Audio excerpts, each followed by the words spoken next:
Salut la famille olympienne, bienvenue sur Droit au débrief, la chaîne qui vit l'OM avec passion. Aujourd'hui il y a du très lourd.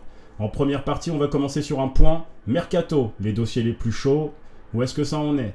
En deuxième partie on fera un décryptage de la polémique Rabiot et on verra où est-ce que ça nous mène. En troisième partie on fera une présentation du match de samedi contre le Paris FC. Et en dernière partie, les émissions à ne pas manquer pour les supporters d'ici le match. Alors si ça vous plaît, on lâche un petit like, on soutient et c'est parti. Droit au mercato. Commençons par le point transfert. Les dossiers chauds et les rumeurs. Premier point, Joël Ordóñez, défenseur du club Bruges. Il est la priorité du club. C'est un défenseur équatorien de 21 ans qui peut partir, qui a le droit de partir. Mais Bruges en demande environ 40 millions de dollars, ce qui fait environ 35 millions d'euros, 34 millions d'euros. On est rentré aussi dans la course pour Benjamin Pavard, joueur de l'Inter, et l'Inter réclamerait entre 18 et 20 millions. Et il y a déjà plusieurs clubs qui sont intéressés, Lille, Galatasaray et le Neom. Et aussi à voir qu'il a un gros salaire et qu'il faudra qu'il fasse un petit peu d'effort pour venir à l'OM. Ensuite, encore dossier chaud, Edon Zegrova, joueur de Lille. Donc l'OM discute avec Lille d'un prêt avec option d'achat actuellement et... Jusque-là, les discussions ont cours. Après, on n'est jamais sûr dans les transferts, on n'est jamais sûr de ce qui va aboutir ou pas. Et sur les départs, on a Amin Harit qui suscite l'intérêt du club saoudien de Al Diraya. C'est le club D2 entraîné par Sabri Lamouchi. L'OM en espère quand même quelques millions d'euros, à voir si les deux clubs trouveront un accord. Asdin Ounahi, lui, est courtisé par l'Espagnol Barcelone qui a apparemment transmis une offre officielle. Et enfin, Neil Maupay pourrait partir. Il y a Nice, Montpellier, Brentford, son ancien club, et le Genoa qui se sont renseignés. En résumé, l'OM a déjà bien avancé, mais espère encore finaliser quelques renforts, notamment en défense, voire même un latéral gauche. Et pour ça, il faut qu'il y ait des joueurs qui partent, et justement, on y arrive. Droit à l'affaire Rabiot. Donc les faits, ils sont complètement tapés dessus, à mon avis, clairement, après le match contre Rennes, après la défaite, frustré, je pense, depuis quelques temps. Devait y avoir des choses qui traînaient. J'ai l'impression que l'effectif a pris en grippe un peu Jonathan Rowe, sûrement dû aussi à l'émission de l'OM sans jamais rien lâcher, où le joueur est quand même mis en avant, et ça a dû frustrer pas mal d'autres joueurs. Il y a des questions d'ego là-dedans, c'est une évidence. Donc ils se sont tapés, Roberto De Zerbi et Mehdi Benassia les ont séparés, il y a eu des mots, il y a eu des choses. Qu'est-ce qui se passe derrière ? Le club fait une annonce comme quoi les deux joueurs sont exclus de l'entraînement et devront faire un don à la fondation OM avant de réintégrer le groupe.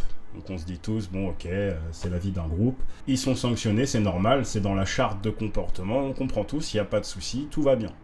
Et aujourd'hui, Rowe est prié de partir, ainsi que Adrien Rabiot. Et là, on se demande ce qui se passe. On est à une journée de championnat, tout le monde craque. Donc ok, il y a une frustration de perdre ce match contre Rennes.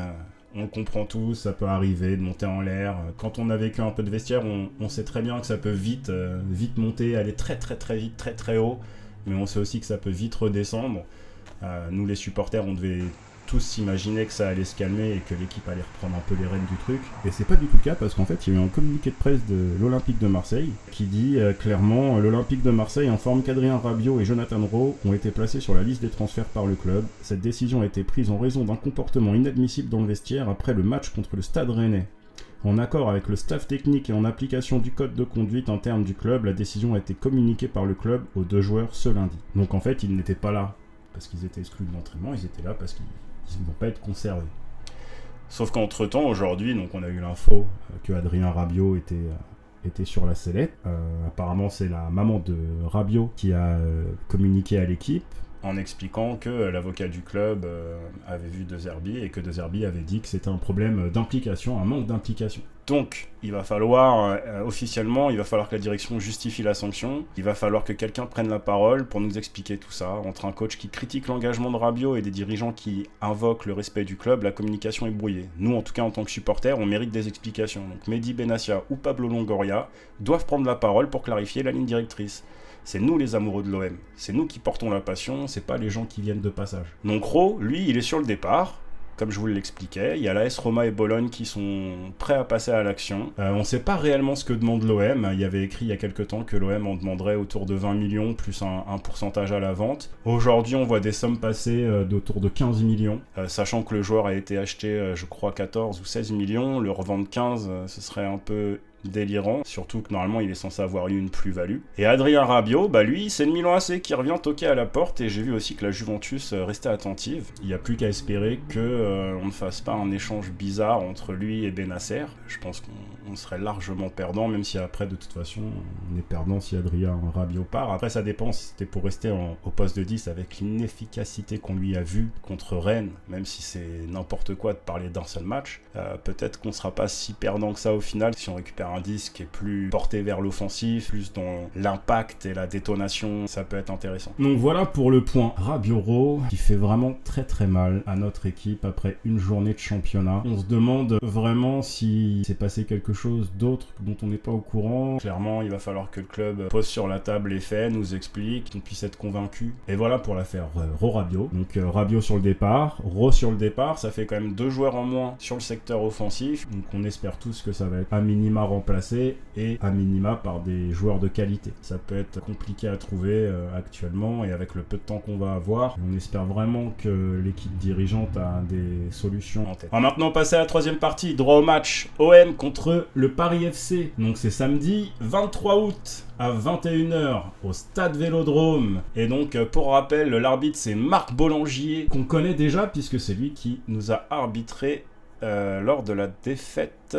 à domicile contre la J. Auxerre l'année dernière, si je ne me trompe pas. Le Paris FC, donc ça a débuté la saison par une défaite 1-0 face à Angers. Ça évolue en 4-4-2 avec des joueurs comme Maxime Lopez. Donc pas de victoire, pas de but marqué pour le moment, mais ils arrivent sur une période où nous, on est un peu fébrile et on est sûr de rien, et eux, ils ont une volonté de jouer. Ça peut être un match qui peut nous faire très mal. On espère quand même que l'OM fera une grosse prestation et montrera qu'on peut compter sur eux cette saison. Les forces à surveiller du Paris FC, c'est les qualités de passe, c'est l'expérience de Maxime Lopez. Ça, c'est pour moi une certitude. Un joueur hyper intéressant. Et les appels en profondeur de Crasso. Je pense que ça peut faire beaucoup de mal aussi à l'équipe. Et ils ont quand même une bonne solidité défensive. Donc il va falloir qu'on soit vigilant sur les contres et qu'on soit quand même précis sur nos offensives. J'espère que ce sera pas un match piège, parce que le Paris FC n'a rien à perdre. Et nous, on va être sur une position qui peut être très très compliquée. Donc voilà.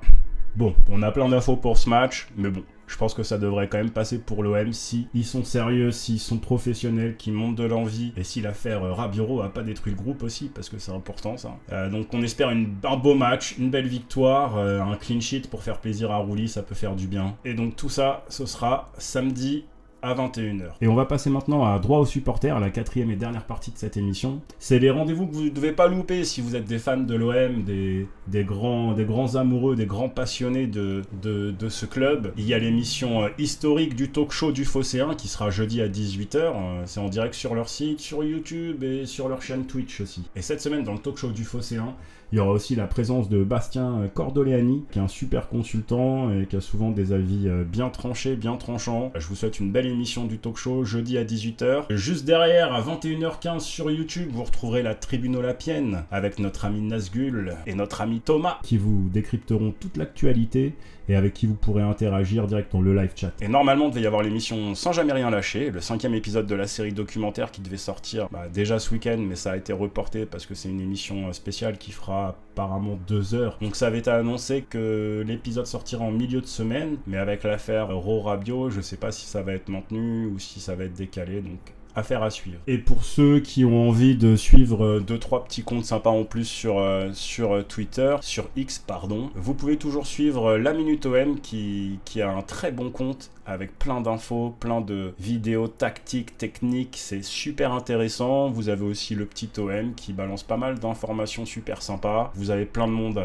à suivre, Romain Herring du Phocéen. Je vous en présenterai d'autres sur les prochaines émissions. Et on va passer à la conclusion. Ce sera tout pour ce numéro de Droit au débrief. L'OM est en pleine mutation entre un mercato animé et une gestion délicate de vestiaire. Mais une chose ne change pas, notre amour du maillot. Alors on compte sur vous samedi pour pousser derrière nos joueurs. N'oubliez pas de vous abonner, de mettre un like et de partager cette vidéo pour nous donner de la force. On se retrouve très vite pour le débrief du match et de nouvelles aventures olympiennes. Forza OM!